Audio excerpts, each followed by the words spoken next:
Itu burungnya Mas Haris. Burungnya Mas Haris. Dari kecil saya udah tahu, sekarang udah gede.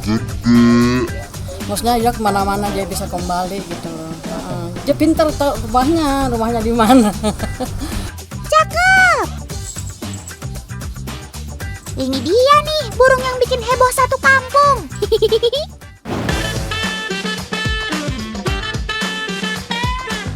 Gagak jenis raven ini peliharaan Mas Aris sejak 1 tahun lalu, teman. Saking nurutnya, Wowo nggak butuh sangkar untuk pulang ke rumah. Akhirnya bukan cuma Mas Aris yang sayang Wowo, tapi tetangga di sini juga menerima kehadiran si burung gagak. Nah ini nih, bukti kalau gagak juga bisa bersahabat dan main sama manusia.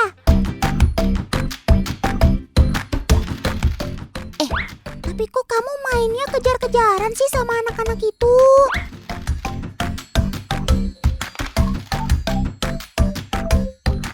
Walah, si Wowo rupanya mengambil uang yang terjatuh milik adik itu, teman. Wah, usil banget kamu, Wo. Jadi teman, rasa penasaran yang tinggi memang jadi naluri alaminya si Wowo. Kebetulan dia langsung penasaran ketika melihat uang itu dan langsung mengambilnya. Padahal si Wowo juga nggak tahu uangnya mau diapakan. Tapi karena anak-anak ini mengejar dan bermaksud mengambil uangnya, dikira Wowo uang ini pasti berharga deh. Makanya dia malah makin kabur-kaburan. Wowo, ada-ada aja deh. Emang uangnya mau kamu pakai buat jajan jangkrik? Sudah, kembalikan ya.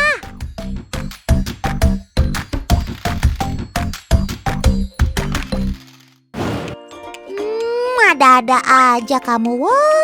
Itu cuma patung bebek kali. Masih aja mau kamu jahilin. Emang kalau ketemu sama hewan aslinya, yakin kamu berani patok-patokin? Nah lo, patungnya jadi hidup, teman. Ayolah Wowo, patungnya berubah jadi soang beneran tuh. Otan jadi paham kenapa masih banyak orang yang takut dengan burung gagak. Sebab burung gagak salah satu burung pemberani. Ini dia contohnya.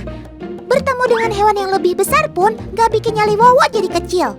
Itulah sebabnya orang-orang lebih memilih kabur saat bertemu burung hitam ini.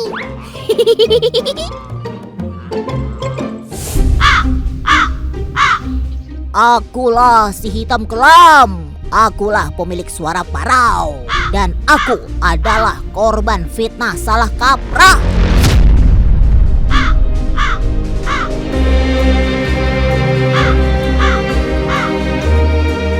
Wah, siapa yang tega memfitnah kamu, Sob? Bagaimana ceritanya? Ya loh Tan, sudah sejak lama kan nenek moyangku dikisahkan dalam berbagai cerita seram dan mitos-mitos yang buruk. Kami jadi pertanda nasib buruk atau peringatan akan datangnya malapetaka.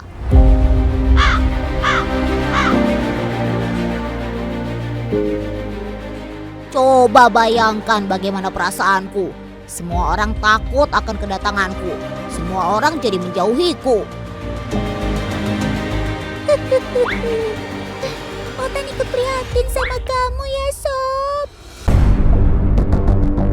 Oh iya, ngomong-ngomong, teman di rumah mungkin pernah dengar kalau di berbagai kebudayaan, gagak identik dengan mitos buruk dan legenda. Di Eropa, gagak dipercaya jadi hewan peliharaan penyihir. Penyihir maksud Otan. Di Amerika, masyarakat suku Indian kuno percaya dalam tafsir mimpi, gagak diartikan pembawa pesan roh nenek moyang. Bahkan, budaya Tiongkok mempercayai kehadiran gagak sebagai pertanda nasib sial. Semua legenda itu melekat pada gagak karena sifat-sifat alami yang dimilikinya, teman. Dari ciri fisiknya saja, gagak berwarna hitam pekat di seluruh tubuhnya. Suaranya yang serak dan parau terdengar berisik mengerikan. Apalagi jika sebagai kawanan, gagak sering terlihat bermigrasi dalam jumlah yang banyak, sehingga terkesan keroyokan dan menakutkan. Sayang sekali, semua kesan negatif itu yang akhirnya terus melekat dan justru melupakan sifat aslinya gagak sebagai hewan yang cerdik, setia kawan, dan pintar mengingat. Betul Tan, setauku aku tuh justru kompak dan setia kawan dengan kawananku. Aku juga cerdik dan panjang akal. Meski aku terlahir hitam legam begini, aku tidak merasa begini tuh jelek kok Tan. Ketika di alam, warna hitam inilah yang justru akan menghangatkanku dari kedinginan. Hitam kan warna yang menyerap panas matahari. Betul juga Sob, makanya kamu bisa kuat bertahan. Bahkan di tempat bersalju sekalipun ya. Dan kalau dipikir-pikir lagi, aku juga beruntung Tan. Reputasiku tadi membuat aku aman dari perburuan manusia. Manusia dilarang menjadikan aku sebagai makanan karena aku dianggap sebagai pemakan sampah, bahkan bangkai. Jadi ditakutkan aku membawa penyakit. Padahal sih sejatinya aku adalah omnivora alias hewan pemakan segala. Naluri bertahan hidupku yang tinggi membuat aku bisa beradaptasi makan apa saja yang bisa aku temukan agar aku bisa bertahan hidup.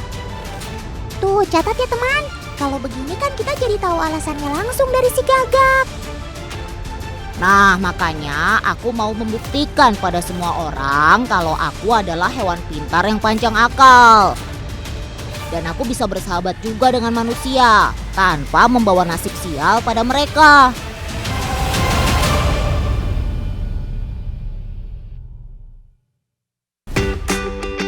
Lain Wowo, lain lagi dengan si Wiro ini. Meski usianya belum setahun, tapi Sobat Otan ini pintar banget. Wiro sudah paham instruksi sederhana teman. Seperti datang kalau dipanggil hingga nangkring di pundak Aris. Emang deh, gak salah kamu dinobatkan sebagai burung paling cerdas di muka bumi. Cakep! Gimana aku gak cerdas Tan? Aku terlahir dengan kemampuan mengingat yang bagus Tan. Semua karena otak pintarku. Dibandingkan dengan unggas lain seperti ayam, merpati dan burung unta, otak keluarga Gagak memiliki neuron yang lebih padat. Sehingga komunikasi antar sel di otakku lebih efisien dan cepat. Kecerdasanku bahkan setara dengan primata, seperti monyet hingga gorila loh. Banyak orang masih percaya bahwa Gagak adalah pembawa berita kematian. Mitos kayak gini kan belum tentu kebenarannya. Tapi Otan kepo nih. Coba Otan mau tanya pendapat warga di sini.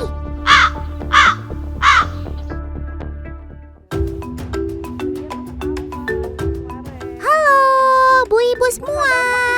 Pada kenal sama Wiro nggak ya? Kenal dong. Terus, pada percaya nggak kalau Gagak dicap sebagai pembawa sial atau duka? Enggak, saya nggak percaya soalnya kan itu hanya mitos ya. Kembali lagi Holem bisawab itu ketentuan dari Allah gitu kan, itu hanya binatang peliharaan. Apalagi sekarang sudah mitos itu udah hilang dengan sendirinya gitu kan. Ya insya Allah dia jadi sahabat buat anak-anak Otan gitu, buat kita semua gitu. Betul kata Bu Indah. Itu semua hanya mitos. Jadi nggak boleh dipercaya ya. Kan kasihan Sobat Otan jadi dihindari tanpa sebab. Aku ini adalah pecinta kebersihan dan kecantikan diri loh Tan. Mandi bahkan jadi salah satu aktivitas favoritku loh.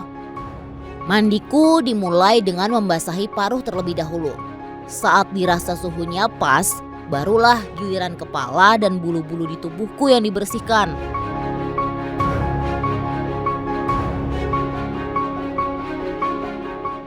Kalau sudah selesai, aku langsung berjemur.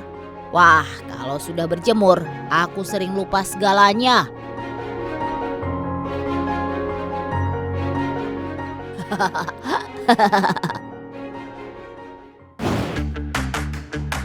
Setelah berjemur, aku juga suka bermain di sekitar rumah, Tan. Apa saja yang menarik bisa aku mainkan.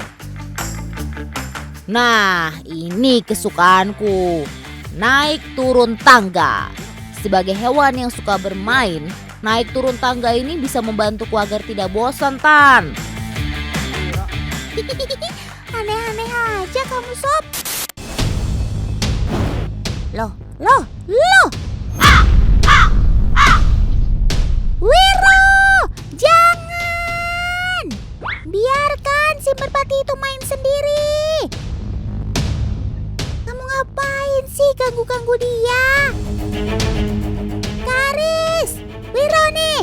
Dia mulai agresif sama merpati milik tetangga. Tentu saja enggak, Tan. Sebenarnya aku ini hewan koloni. Jadi aku harusnya berkumpul dengan sesama gagak. Tapi karena di rumah Kak Aris hanya aku seekor, maka burung merpatilah yang kuajak bermain. Walah, Otan kira kamu ini nakal sama merpati. Tan, kamu mau lihat seberapa pintarnya aku? Ini dia buktinya. Sebagai burung dengan kemampuan berpikir yang baik, aku bisa menggunakan alat hingga memecahkan teka-tekitan. Aku bisa memindahkan kotak-kotak plastik ini untuk mendapatkan makananku dengan menggeser-gesernya. Dan dapat! Terlihat kan, selain bisa mencari solusi, aku juga tidak mudah menyerah. Dan kemampuan mengingatku yang oke bikin aku mudah deh memecahkan tantangan ini.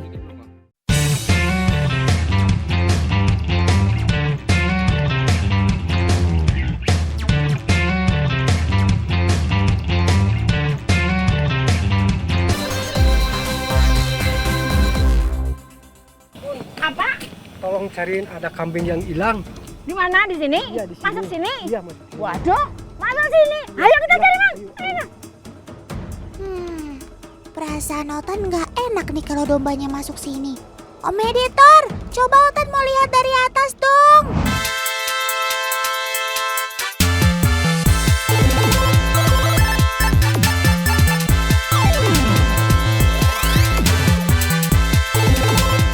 Nah, kan bener apa kata Otan? Tempatnya labirin kayak gini. Pusing. Bun, ke kanan ya. Nah, lurus ke sana, Bun. Aduh, docilnya pindah, Bun. Nah, ini Docil. Waduh, ini gimana ceritanya? Kalau gini sih Maps juga nggak bisa bantu, Bun. Coba Om Editor, kasih tahu Otan, posisi dombanya di mana sekarang? Domba itu sifatnya jinak banget, tapi ini jadi salah satu kelemahannya. Dia mudah hilang atau tersesat kayak gini nih. Aduh, Sob. Kamu pakai acara masuk labirin segala. Itu Bunda muter-muter nyariin kamu loh. Wah, loh, Dan, kayak di sini. Deket sini kan, mari. Nah, itu Bun. Pas banget jalan buntu. Pasti Docil nggak bisa kabur kemana-mana lagi, Bun.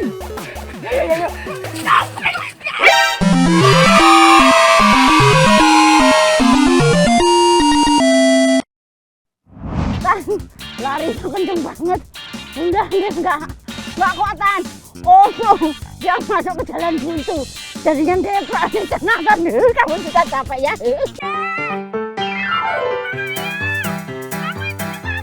Syukurlah, Docil ketangkap juga. Aduh, kamu udah capek kan? Kamu ini kecil-kecil rasa ingin tahunya tinggi banget sampai nyasar ke labirin ini. Ayo Bun, amankan Docil Bun. Meskipun domba Garut itu terkenal kakinya kokoh kuat, tapi kalau masih anak ini kakinya masih rawan patah. Harus hati-hati nih ya. Aduh. Nah, iya bener Bun. Gendongnya nggak boleh asal, apalagi angkat kakinya doang. Soalnya masih rentan. Ngomong-ngomong, Bunda tahu jalan keluarnya nggak ya? Alhamdulillah ya Allah. Akhirnya ketemu jalan, Tan. Pusing muter-muter di dalam. Kamu lihat ya Allah. Biar Rotan kasih tunjuk kandangnya si Docil. Ini dia tempat Docil kumpul bareng teman-temannya. Bersih dan rapi kan? Di sini ada domba jenis Dorper dan domba Garut.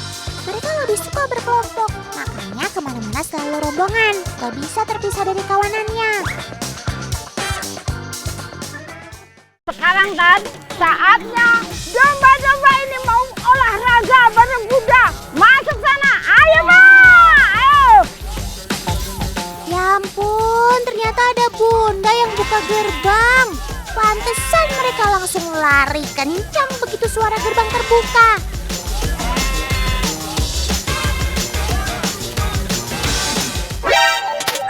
Eits. Loh, kok kalian balik kanan masuk kandang lagi sih? Ayo masuk. Sudah, masuk. Sudah. Walah, ternyata hujan. Baru juga keluar gerbang. Cuaca nggak mendukung. Sabar ya, Dorut. Tan, dombanya pinter. Begitu hujan, langsung lari masuk kandang. Takut air, takut hujan. Lari semua sana masuk semuanya.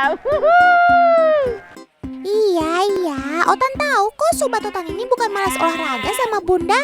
Meskipun terkenal tangguh, tapi pada dasarnya domba itu takut air. Makanya hujan baru rintik-rintik, mereka udah lari masuk kandang lagi. Tapi bisa jadi insting mereka lari begitu untuk mencari perlindungan kalau ada petir.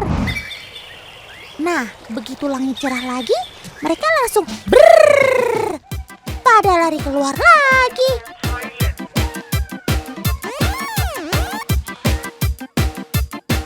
Ternyata domba lari lumayan kencang juga ya. Kecepatan larinya setara 60 km per jam. Maklum teman, nenek moyang mereka kan adalah domba liar yang hidup di alam. Mereka harus punya kemampuan berlari karena adanya pemangsa seperti serigala ataupun harimau. Hei, tungguin! Pasukan kalian ketinggalan satu nih. Kamu kasihkan makan ya Sob, jadi telat lari.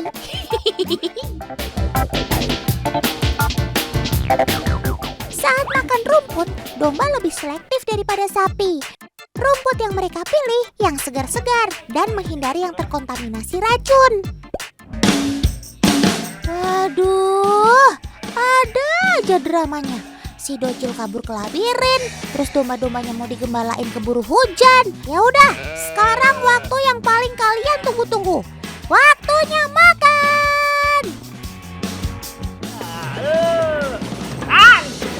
Udah lagi bawa rumput serasa nih. Wangi dah, harum. Lagi enak-enak kayak gini malah turun. Ya udah berhenti atau aku turun. Nah, ayo. Ya. Oh alah. Aduh. Ya udah ayo dorong Bapak sini. Ayo. Ayo. Bunda ini ada-ada aja. Pakannya aja udah berat Bun buat 150 ekor domba. Terus tambah Bunda. Kalau rodanya bisa nangis, pasti nangis Bun. Begitu Mang Dede mulai keliling, denger deh suara dombanya makin kencang. Oh iya, daya ingat domba cukup baik loh. Bisa dibilang mirip dengan manusia. Mereka mampu mengingat puluhan orang dalam 1 tahun. Setiap hari kan Mang Dede yang kasih makan. Udah pasti keberadaan Mang Dede paling ditunggu sobat-sobat Otan. Wah, kalau Bunda udah pernah kasih pakan, akan diingat juga tuh sama mereka.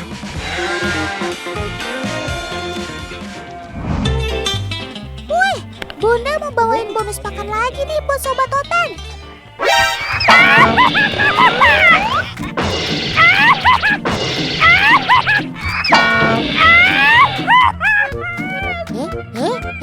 Bunda!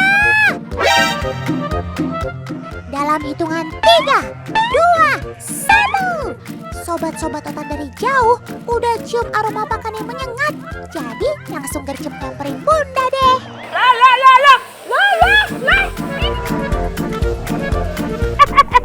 Tan, kambingnya nyium-nyium Bunda kan. Ini yuk. Ya. Udah yuk, berhenti makannya. Itu kan stok pakan buat sore. Nanti Bunda kasih lagi kok. Udah ya, tinggal ya ini buat nanti sore ya. Kekenyangan nanti malah kamu sakit. Ayo, udah yuk. Udah. Dah. Julukan Kota Domba sangat melekat ya buat Kota Garut. Keberadaan domba Garut atau domba priangan bisa dibilang paling unggul dibanding spesies domba lain di Indonesia. Tan, kita jalan-jalan keliling alun-alun Garut. Ayo, oke, asik. Wah, Bunda ikut naik juga. Ternyata Delta bukan cuma buat anak-anak aja. Yang penting beban maksimalnya 150 kg. Loh, kok kamu makin ngebut, Sob? Wah, rupanya si Dorot gak mau kalah karena lihat ada delman lain. Pegangan, Bun! Dorotnya ngacir!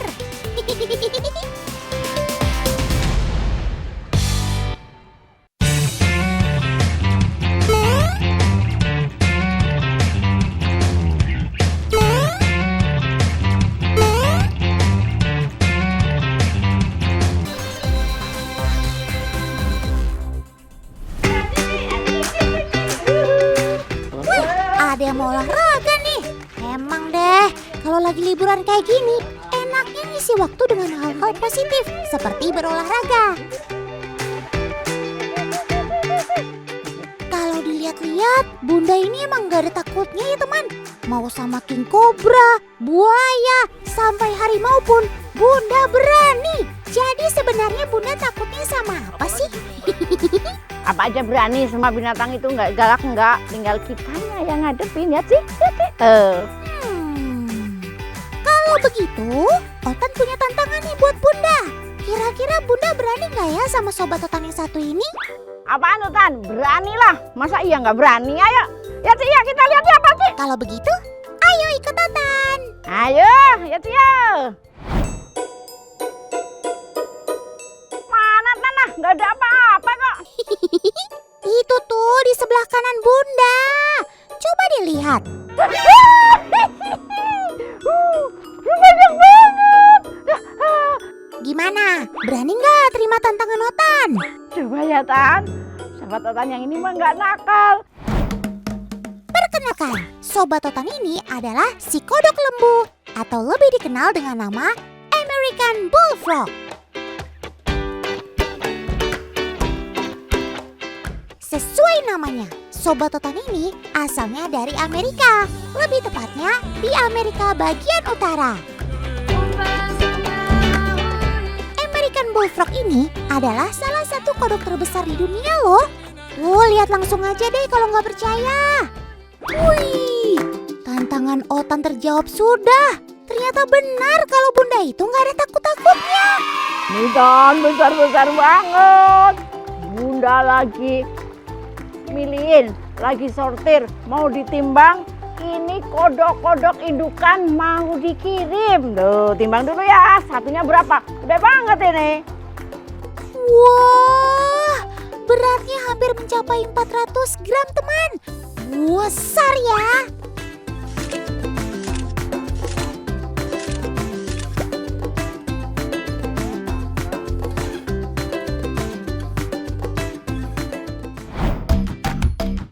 Nih Tan, fungsinya sortir itu seperti ini nih ya. Padahal usianya sama, tapi gedenya nggak sama. Ini bisa dimakan. Dia itu punya sifat kanibal, makanya disortir setiap 2 minggu sekali.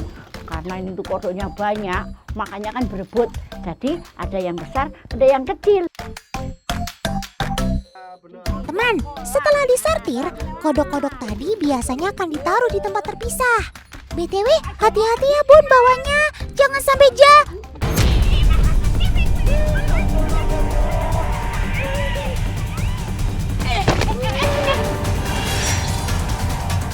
Yalah, baru Otan pesenin buat hati-hati. Sekarang malah kodoknya pada kabur. Aduh, kakakmu bawa Moni, cepat. Ayo tangkap semuanya Bun, jangan sampai lolos. Semangat! Meskipun memiliki tubuh yang terbilang besar, kemampuan lompatan sobat Otan ini nggak usah diragukan lagi ya teman. Tuh lihat aja sendiri, Bunda sama Mas Candu sampai dibuat kewalahan gitu. Kemampuan bullfrog untuk melompat dipengaruhi oleh kaki belakang mereka yang panjang dan kuat teman. Selain itu, Melompat juga menjadi salah satu cara bertahan kodok untuk menghindari pemangsanya. Gak heran kalau semakin dikejar, dia juga akan semakin jauh dan tinggi lompatannya.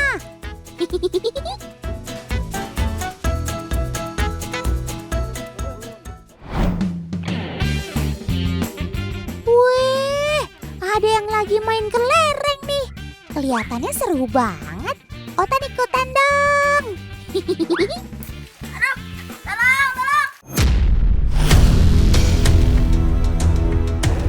Wah, apa yang terjadi? Kenapa adik itu terus memegang matanya ya? Apa? Jangan-jangan adik itu terkena kencing kodok.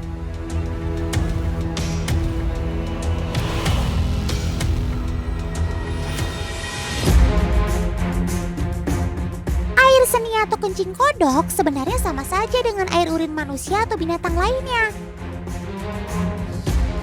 Air seni ini tidak menyebabkan kebutaan seperti mitos yang beredar. Hanya saja kalau kita gosok atau kucek terlalu keras, ditakutkan akan menyebabkan iritasi dan infeksi pada mata. Jadi, kalau kita terkena kencing kodok, kalian bisa langsung cuci dengan air yang mengalir ya. Teman di rumah melihat sesuatu nggak? Itu tuh, coba diperhatikan baik-baik. Nah, udah pada lihat kan? Jadi selain memiliki kemampuan melompat yang hebat, kodok ini juga terkenal akan kemampuan menyamarnya alias kamuflase. Ia bisa merubah warna kulitnya sesuai dengan kondisi alam yang ada di sekitar. Memang tidak sehebat dan secepat bunglon, tapi kemampuan ini sangat berguna untuk mengelabui mangsanya. Sepertinya kalau di alam bebas, Otan juga akan kesulitan melihat keberadaanmu, Sob. Soalnya kamu nyaru banget sih dengan tumpukan daun itu.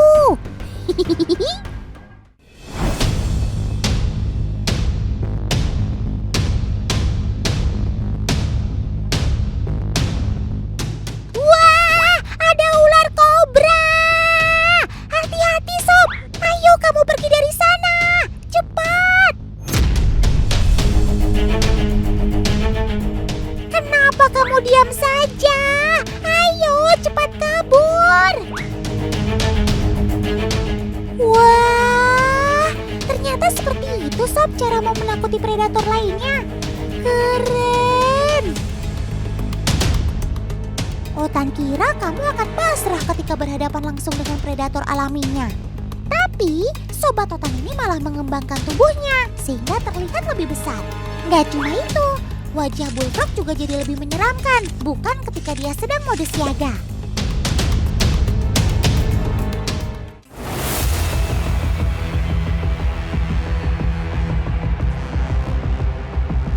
Ada beberapa hewan yang dipercaya jadi pertanda datangkan rezeki, salah satunya kodok. Berdasarkan primbon Jawa, kodok yang masuk ke dalam rumah bisa membawa rezeki bagi pemiliknya. Tapi banyak juga rupanya orang yang mempercayai mitos yang keliru, teman. Salah satunya dengan menggunakan si kodok untuk meramal masa depan. Cari juga dapat ini. Coba gosok siapa tahu dapat. Emangnya dia masuk angin? Paman ada-ada aja nih. Ya ampun Paman, zaman udah modern masih aja percaya sama hal-hal kayak gini. Ayo, cepat lepaskan Sobat Otan, biarkan dia hidup dengan tenang. Pokoknya mending percaya Otan aja. Kalau mau cari rezeki ya dengan bekerja, bukan malah percaya mitos-mitos yang gak jelas.